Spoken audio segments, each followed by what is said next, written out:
Well, I am super pumped about today's podcast. I'm joined by one of my dear friends, Taneka Lawrence.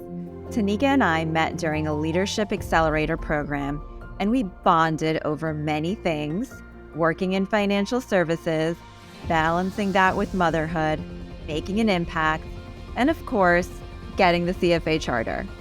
I just knew that I wanted other people to hear her story as well. So I encouraged her to apply for the podcast, and here she is today. Let me tell you a little bit about Taneka. She is a senior relationship manager at Poland Capital based in Florida. Her work experience includes places such as Accenture, Goldman Sachs, and T. Rowe Price. Taneka did her undergraduate at Columbia University and has her MBA from Harvard with a scholarship from Goldman Sachs. And on top of that, she chairs the investment committee for Broward County Public Library Foundation. Taneka, welcome to the podcast. It's so incredible to just read your bio and all that you've accomplished. But I want everyone to get to know you outside of your bio. So let's set the stage for everyone. Can you paint the picture of what your childhood was like? What did you want to be when you grew up? Thanks, Sybil. First of all, I'm so glad to be here today. I listened to all of season 1 and even the first episodes of season 2, so it's such an honor to be here. But yeah, going back to my childhood, I think one of the things that we bonded over is the fact that both of us came from parents that are immigrants to this country. So both of my parents migrated to the United States in the 70s from Jamaica, and they came from very small parts of the island, and just really instilled in my sister and I how important it was to get a good education and really excel academically.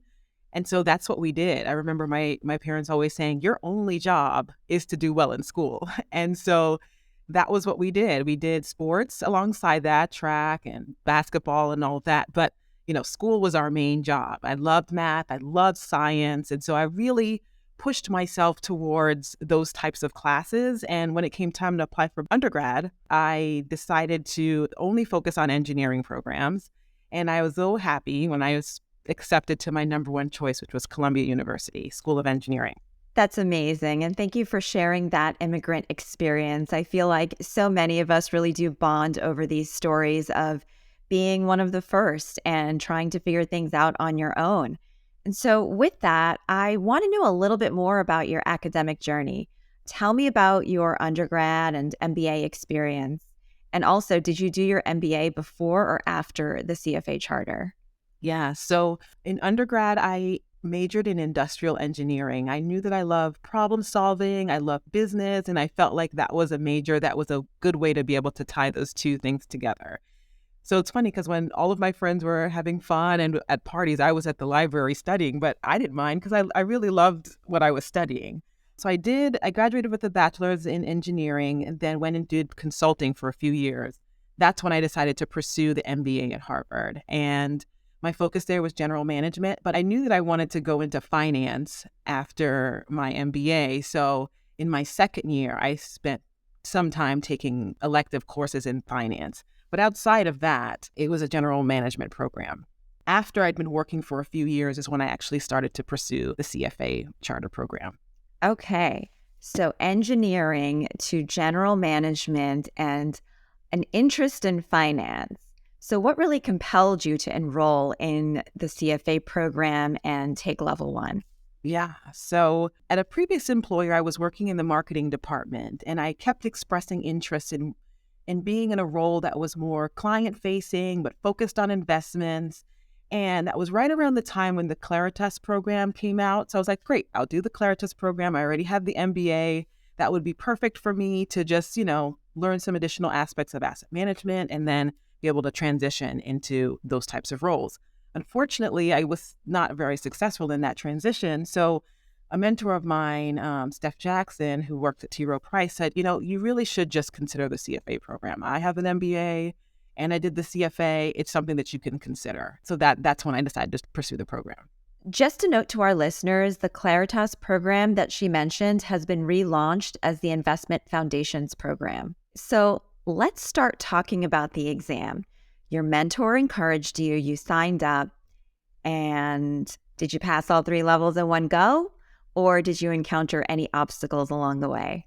I did not pass all 3 levels in one go. And, part of the reason I wanted to do the podcast is because I wanted to share with people, not to get discouraged along the way, because I was discouraged and I had people in my life that pushed me. So I was a little reluctant to even sign up for the exam, first of all. It was a newlywed. I had just gotten married. I knew I wanted to start a family. So I said to myself, okay, I'll sign up. And the moment I don't pass, it's over. Like, I'm not doing it anymore. So took level 1 in December, passed it. Took level 2 in June, passed it. So I was like, great, this is awesome. Like, I'm on a roll here.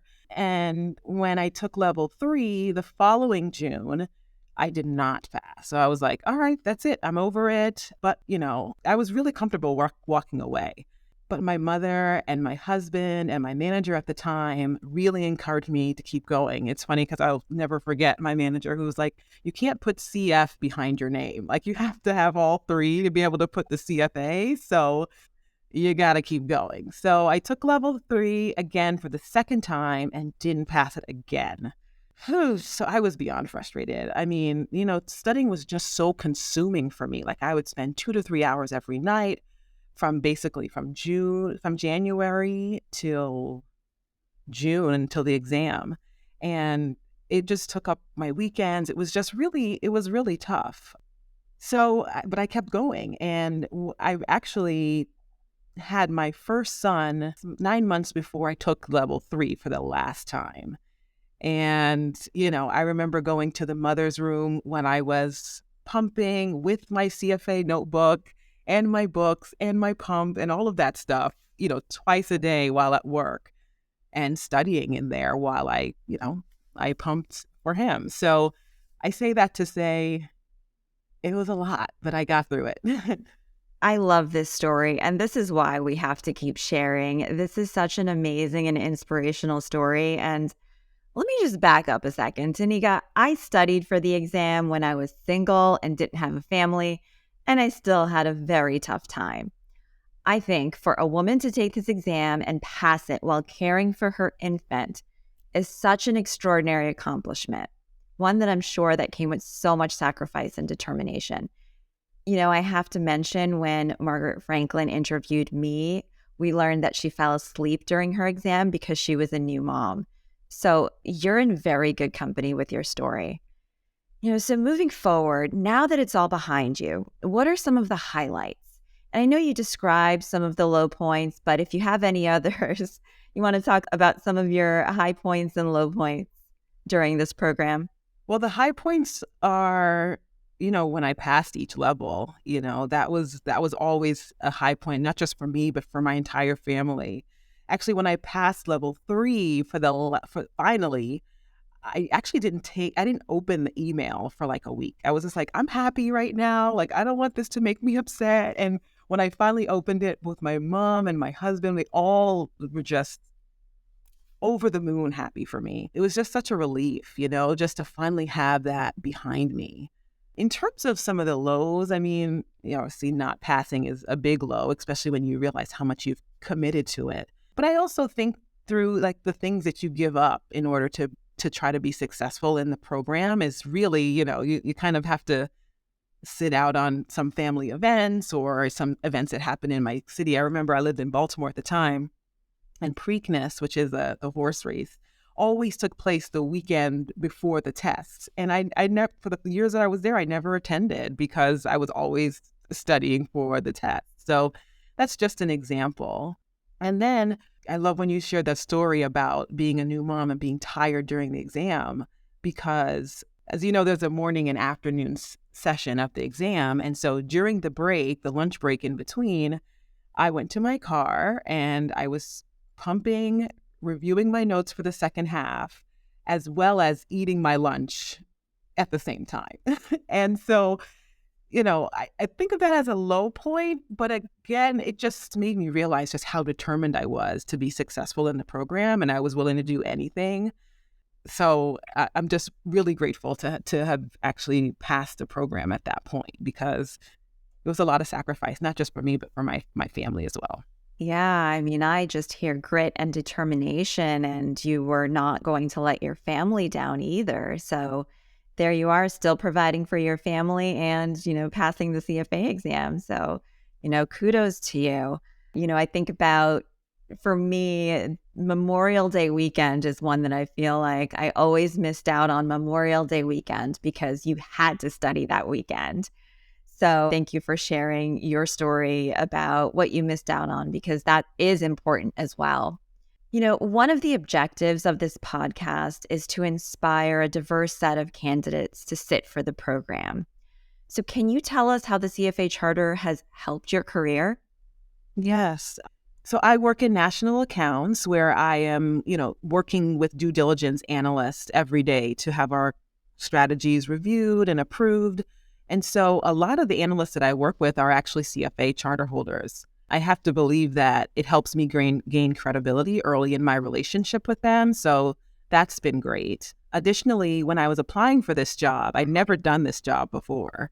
The head of my team, as well as my direct manager at the time, were both CFA charter holders. And actually, knowing that, looking at their bios on the website, I had just passed level 3, but I hadn't fulfilled all the requirements yet with the recommendation and confirming the number of years of experience. So I waited like a week or so until I had finally submitted all of that and gotten the final charter before I updated my resume and sent it in for this job. So I have to believe that it has helped me get the job that I'm in right now, which I really love.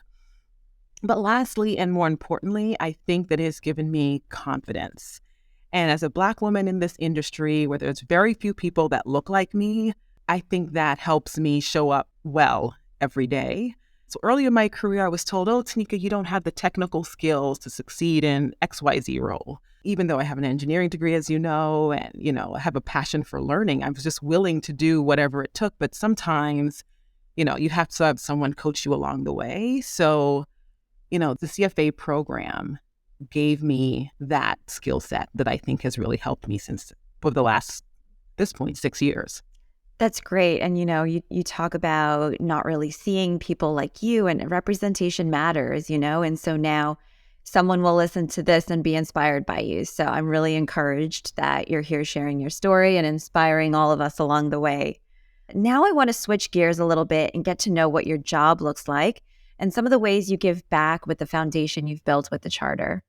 Yeah. So my job as a senior relationship manager in national accounts is really to get our strategies approved on these global banking platforms. So I talk to the due diligence analyst, I talk to the product managers, but I usually bring an investment person with me on these meetings. At times I do have to do those meetings by myself. And so it's really good to be comfortable having those types of conversations. And what I love about it is I'm having investment conversations every single day with really, really smart people. In my spare time, if there even is such a thing as a mom with 2 small kids, I'm on the board of directors of a local nonprofit called the Broward Public Library Foundation, which you mentioned in the introduction. And I love it. I think that it's a great opportunity to use my skill set to help with literacy programs for young children, to help with entrepreneurs here in my county with the resources they need to kind of get their businesses up and running. So for me, it's just been an amazing opportunity to use my skill set to help. And so I'm actually the chair of the investment committee. I don't make the investment decisions, but we have an investment consultant that we work with, and I help chair the committee that overlooks their work. That's great. I know you said you listened to the podcast before, but one thing I think a lot of us have in common is that we do feel like giving back to our communities. It's not just about the charter and doing something for ourselves and our careers, but giving back to whether it's our local societies or our communities or our foundations is something, a common theme that I've seen with all of us. And that's fantastic. I think it's really important to have an impactful person in your life, whether it's a mentor, a coach, or a sponsor. Did you have someone that helped you fulfill your potential? And can you talk a little bit about that? There are many people that have had influence in my career. Just to name a few, Carla Harris from Morgan Stanley. I've met her several times. I've read all of her books. And when I was in college, she was on the board of SEO, Sponsors for Educational Opportunity. And I was like, if she can make it in this industry, then I can too, right? I've read all her books. And what I like about her is that not only has she been successful, but she actually wrote a book about the playbook on how to do it. So I love that. Whenever she's in town, I go and see her. And, we share an alma mater, so I sometimes see her at school events. When I was at T. Rowe Price, Steph Jackson was instrumental in helping me. He was also another person who encouraged me to keep going. Don't give up on the exam. Every single time I failed, he was like, you can still do this. I know that you have what it takes to be successful. So I appreciate that. And I still, can reach out to him. He's very responsive and can help guide me along the way. And then the last person I'll mention is Lisa Carnoy. She was a managing director at Bank of America and Merrill Lynch, and she was a CFO, but she's also a mom. She has 4 kids. So anytime I'm thinking through something career-wise, and I'm just trying to balance it between my career ambitions and my desire to be a great mom and wife, she's helping me think through, you can still do that. You can still do both well, even if you make this change. And so I really appreciate that about her. I mentioned those 3 mentors, but the truth is I tap on all of them for different things. And the last thing I will say is that the greatest inspiration for me in my career has really been my family. My mom and my sister and my husband encouraged me throughout the entire CFA process and even today.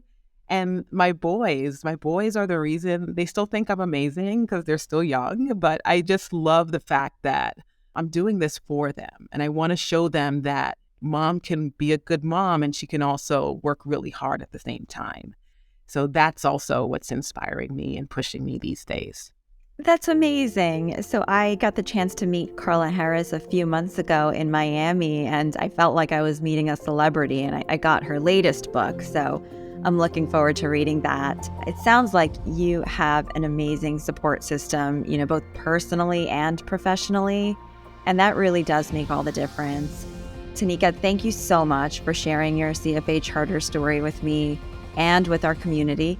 I'm sure that anyone who listens to it will be just as inspired as I was. Thank you.